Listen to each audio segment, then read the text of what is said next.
Sheriff's Office, come on with your hands up. Breaking news at noon. New video showing a naked burglar inside a local gym. Who deputies arrested and where? Next. Also breaking, a suspected road rage shooter caught after terrorizing a couple and a child on a busy road in Cape Coral. Live, the news you count on. Gulf Coast News at noon on NBC.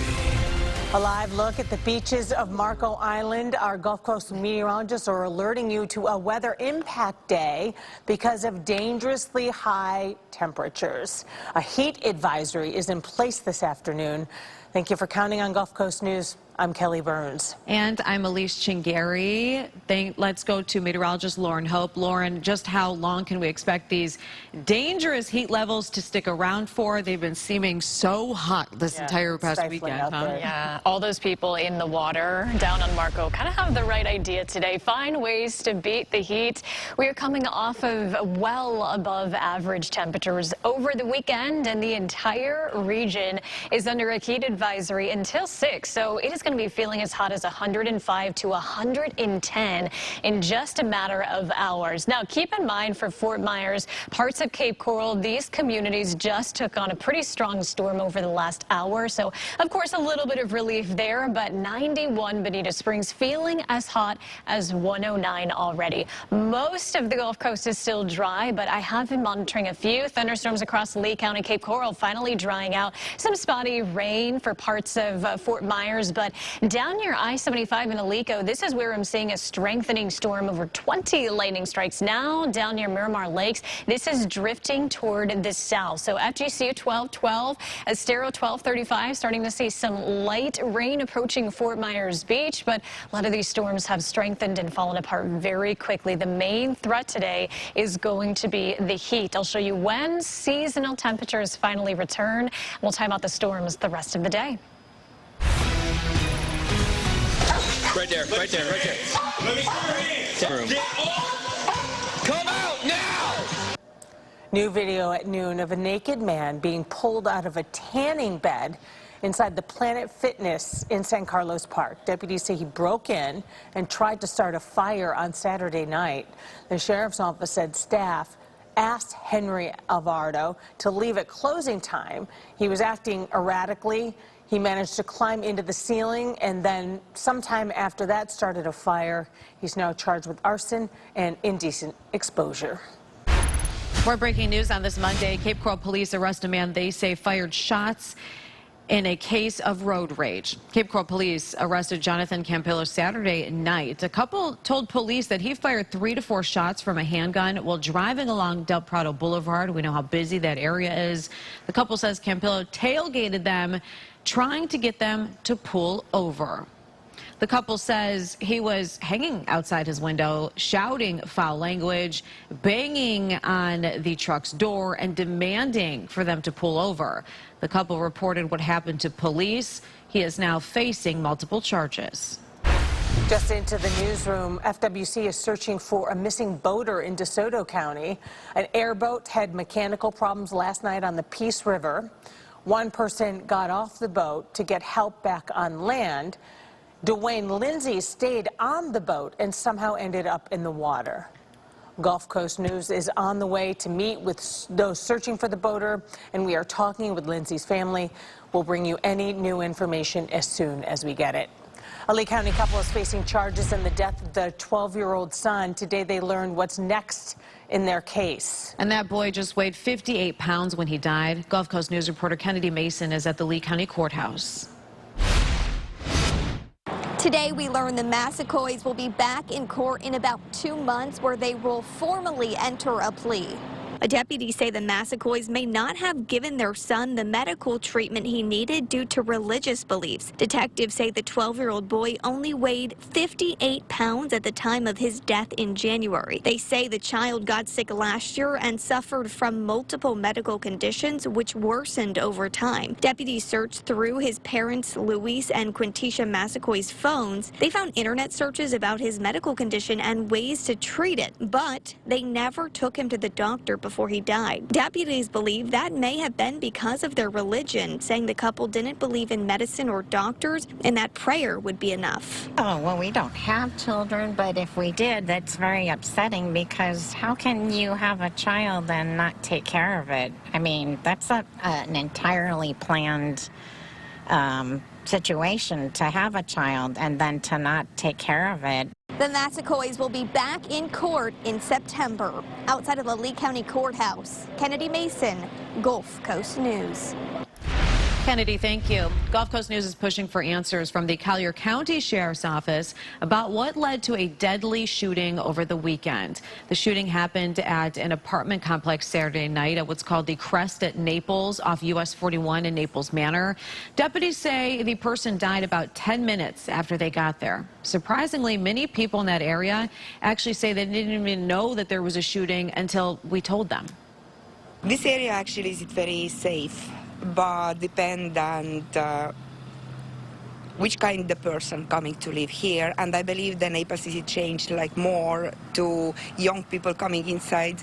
The sheriff's office has not announced any arrests at this time. They're also not releasing further details about the identity of the suspect or the victim. Today officially marks 7 years since Fort Myers police officer Adam Jobbers Miller was shot while responding to a call on the job. He died a week later at the hospital.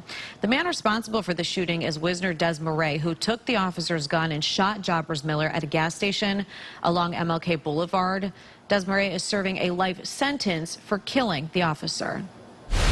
Now, tomorrow through Thursday, the annual blood drive in honor of Officer Adam Jobbers Miller is taking place. This blood drive will be at Lee Memorial Hospital tomorrow and Wednesday, then at Fort Myers Police Headquarters on Thursday. This is held every year because it's really important. That officer needed a lot of blood. The community really came together at this time.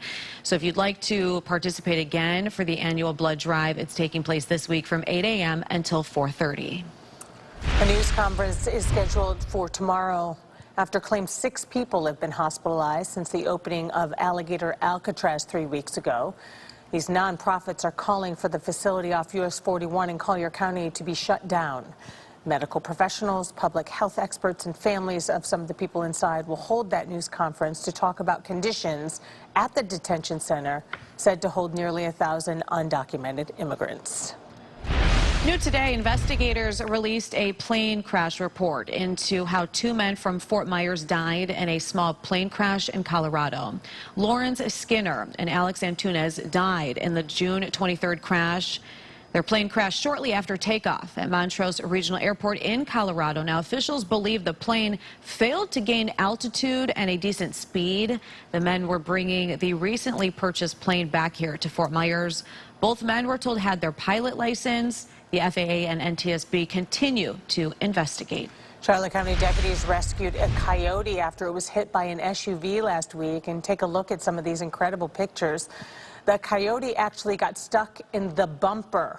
If you look closely, you can see the poor thing wedged in the plastic of the front bumper of the SUV or the car. Deputies named the coyote Wiley, from the cartoon Wile E. Coyote. The Post says the animal suffered 2 broken legs, but is now recovering and expected to be okay after surgery. The name suits, right? Yes. Well, local leaders are working together to shape the future of art and culture here on our Gulf Coast. 6 panelists in Lee County art sector spoke about the state of their programs and businesses on Saturday. They shared how they've maintained their programs and where they're projected to go in the future, but they still express a need for more support. Local art leaders describe thriving programs despite the statewide budget cuts to art funding last year. I can proudly say that Lee County is one of the only counties in Florida that has not cut an arts teacher job in the last 5 years. We have grown, we've added positions, we've tripled our numbers. Is like Miami 25 years ago in terms of where they were with the state of the arts. And we're right at this breaking point that I really feel if there is the investment. If you want your voice heard, you still have time. There's a survey online. You'll find it under news links on your Gulf Coast News app. The Fort Myers City Council is meeting this afternoon to talk about taking ownership of the carousel from the Shell Factory. If you remember, the Shell Factory closed last fall. The owner is pushing for the carousel to be relocated to downtown Fort Myers. Now, if they make a deal, Council will spend 6 months looking for a location for the carousel. Council meets at 4:30. Count on Gulf Coast News to let you know what they decide. On Marco Island, City Council is expected to discuss the proposed changes to the island's e-bike rules. Earlier this month, we told you about how Council began discussing the possible changes. Now, among the changes being discussed is changing the speed limit for the e-bikes to 10 miles per hour on all city sidewalks and all of the shared use paths. The City Council meets today at 5:30. Well, if you remember, a 14-year-old in Naples died in March after being hit in a crash while riding his e-bike. It happened near Lakeland Avenue in Madison, just off Livingston Road. You're looking at the scene here. Deputies at the time say Clayton Miller went through a stop sign when an SUV hit him. This is him and his mom. The driver stopped to help, and a neighbor performed CPR. His mom broke down in tears shortly after. I don't know how I'm going to live my day-to-day, but I know 1,000% that Clayton would not want me to be sad. I know that he would want me to pray to God. I know that he would want me to go to church. I know that he would want me to be surrounded by my family and my friends.